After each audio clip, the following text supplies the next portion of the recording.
Picture this. A young American couple, Janai and Riley, embark on a dream vacation to Iceland, a land of breathtaking landscapes and hidden mysteries. As they arrive, their excitement is palpable, but little do they know that their journey will take an unexpected turn. Their adventure begins with a dip in a geothermal pool, the warmth of the water matching the warmth in their hearts. Riley, having poured his life savings into this trip, brushes off Janai's gratitude with a modest shrug. His love for her is evident in every gesture, every smile. Intriguingly, Riley clutches his father's old reflex camera, a relic in this digital age. When Janai questions his choice, he waxes poetic about capturing life's beautiful imperfections, his eyes gleaming with passion. One day, he promises, I'll take your portrait, preserving this moment in time. Their exploration leads them to an ancient church where a priest regales them with tales of a simpler past. His words paint vivid pictures of long-forgotten voyages and discoveries, stirring something deep within the couple. As they frolic through Iceland's natural wonders, their laughter echoes across the landscape, each click of Riley's camera immortalizing their joy. In a moment of vulnerability, Janai shares her own connection to faith, speaking of her father's modest church back home. The revelation adds another layer to their bond, deepening their understanding of each other. Their awe reaches new heights as they stand before thundering waterfalls, their hearts as full as the rushing waters. But as night falls, an eerie stillness descends. Janai, restless in the persistent twilight, witnesses strange flashes illuminating the sky. Dismissing it as an unusually vibrant aurora borealis, she finally succumbs to sleep, unaware of the peculiar events unfolding around them. Morning arrives, and with it, a subtle shift in reality. Riley's digital watch silently declares the year 2028, a detail that goes unnoticed in the rush to start their day. Janai, still anchored in her own time, struggles against the constant daylight and her body's confusion. As our couple steps out into this altered world, questions linger in the air. What secrets does Iceland hold? And what significance does the year 2028 bear? Imagine waking up to a world suddenly devoid of life, where the only sounds are your own footsteps and the eerie hum of electricity powering abandoned streets. This is the reality that Janai and Riley find themselves thrust into, their romantic getaway morphing into a surreal nightmare. As they venture out for breakfast, the absence of hotel staff and fellow guests sends a chill down their spines. The city outside is a ghost town, traffic lights blinking for phantom cars, shop signs glowing for customers who never come. Their voices echo off empty buildings as they call out, desperate for any sign of life. In a deserted cafe, Riley's eyes are drawn to flickering TV screens, their cheerful programming a stark contrast to the desolation around them. Janai's rising panic is palpable, her trembling fingers dialing number after number, met only by the hollow ring of unanswered phones. Their minds race with possibilities. A plague? But where are the victims? An alien abduction? But where's the evidence? The internet hums with electricity, but remains frozen in time, a digital snapshot of a world that no longer exists. Driven by a mix of fear and curiosity, they commandeer an abandoned car, its engine purring to life as if waiting just for them. They cruise through empty streets, past the silent church, their calls to loved ones swallowed by the void. Theories fly between them, a rapture, a mass exodus, each more implausible than the last. Exhaustion finally claims Janai, her body surrendering to sleep even as her mind whirls with questions, but morning brings no relief, only a deepening sense of isolation. Riley, ever the optimist, busies himself with practicalities, making coffee, gathering supplies, while Janai grapples with existential dread. Is this divine selection, a cosmic test? As Riley loads their scavenged groceries into 2 SUVs, a plan begins to form.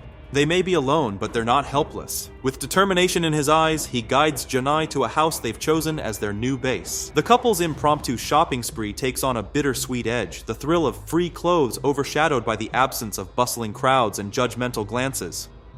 Riley's explanation of the island's self-sustaining power grid serves as both a comfort and a reminder of their precarious situation, a world frozen in time waiting for the slow decay of neglect. In an attempt to lift their spirits, they dive into hedonistic pleasures, drinking at abandoned bars and engaging in playful strip games.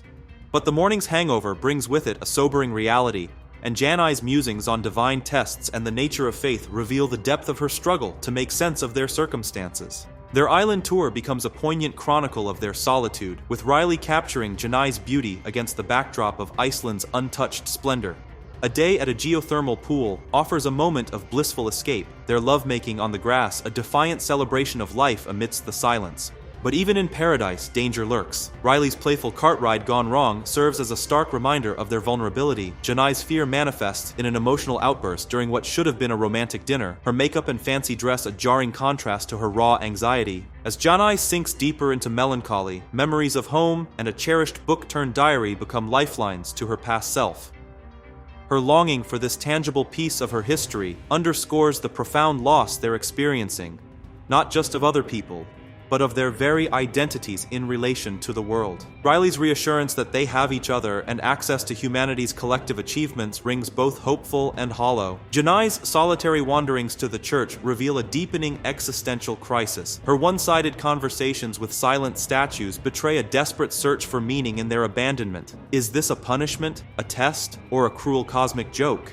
Riley, ever the optimist, tries to buoy her spirits with explorations of Iceland's rich history and unique geology, but his enthusiasm falls flat against Janai's growing detachment. The discovery of an old plane wreckage becomes a poignant metaphor for their situation. Riley sees beauty and possibility, while Janai sees only decay and abandonment. Their coping mechanisms diverge further. Riley throws himself into documenting their empty world, even as he's forced to discard undeveloped film, a futile act of creation in a world without witnesses. His sudden panic in an elevator reveals the cracks in his optimistic facade, the reality of their precarious existence finally sinking in. Janai seeks solace in remnants of the past, weeping in an empty cinema, riding an abandoned farm horse, clinging to saved voicemails, like lifelines to a vanished world. Her discovery of a glacial landscape prompts a chilling observation. Nature's indifference to life might mirror God's own exhaustion with humanity. As Riley cobbles together a wind-powered water system, we see a glimmer of his adaptability, but can practical solutions address the deeper wounds of isolation and loss of purpose? Riley clings to hope and the beauty he can still capture through his lens, while Janai grapples with a creeping nihilism. The discovery of the dead flowers in the shop becomes a poignant symbol of their decaying reality, pushing Riley to suggest a change of scenery, a camping trip that leads them to a seemingly idyllic house by a lake. Just when they think they found their perfect haven, the appearance of Nils, the old man in the basement, shatters their illusion of solitude. This unexpected encounter becomes a catalyst, exposing the deepening rift between Janai and Riley's worldviews. Nils' cryptic words about punishment and death add another layer of mystery to their situation, leaving them grappling with more questions than answers. Riley's compassion for Nils clashes with Janai's pragmatic detachment, highlighting their diverging responses to isolation. Riley sees a chance for human connection, while Janai views Nils as an irrelevant distraction from their own survival. This conflict reveals the core of their struggle. Janai's resistance to revisiting their past reveals her own struggle to move forward. She's found a measure of peace in their isolated existence, and Riley's pull towards the city threatens to disrupt this fragile equilibrium. As we leave them on the cusp of this decision, larger questions loom. As dawn broke, Janai's world shattered with Riley's somber news. Nils had passed away. Riley, ever practical, spoke of a serene spot he'd discovered by the lakeside cemetery, nestled close to Nils's family plot. But Janai's mind wandered to darker thoughts. Had these people truly missed Nils in life? Would they welcome him now? Her unconventional suggestion to forgo burial altogether puzzled Riley, who gently reminded her of long-standing human traditions. Yet Janai's mind had already leapt to a new possibility. What if there were others out there waiting to be found? Driven by this newfound purpose, Janai became a woman possessed. She scoured the city, methodically marking vacant houses with crimson tape, her actions a silent testament to the lives once lived within those walls. Riley watched her frenetic search with growing concern, suggesting that perhaps answers weren't waiting to be uncovered, but rather created in their new reality.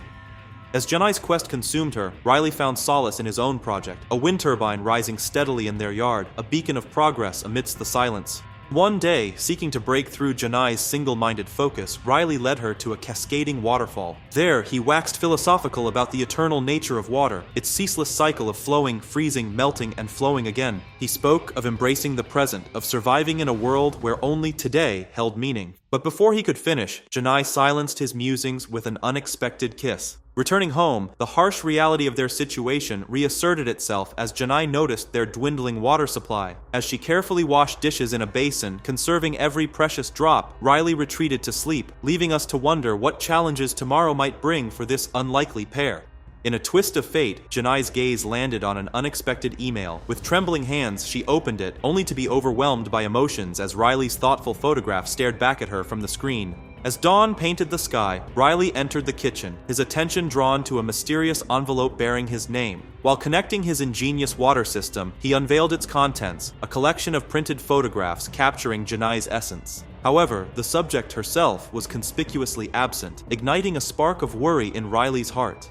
Driven by concern, he embarked on a frantic search, retracing their favorite haunts across the island. Unbeknownst to him, his newly installed system whirred to life, bringing water flowing into their home without the need for electricity. Riley's desperate journey came to a heart-wrenching end at a geothermal pool where Janai's lifeless form floated serenely.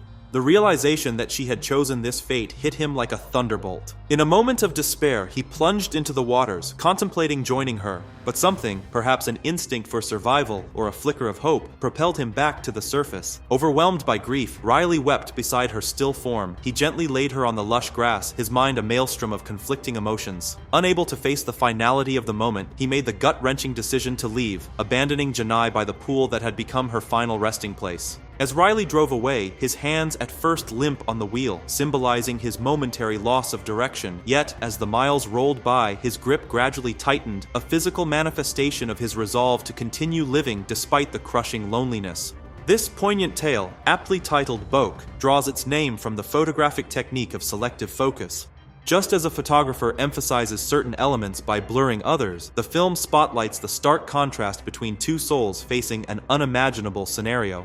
Riley, embracing their new reality with determination, stands in opposition to Janai, who spirals into despair, desperately seeking meaning in their altered world. The story leaves us pondering, in the face of such opposing reactions to humanity's twilight, what hope remains for our species' rebirth? The answer, it seems, hangs delicately in the balance.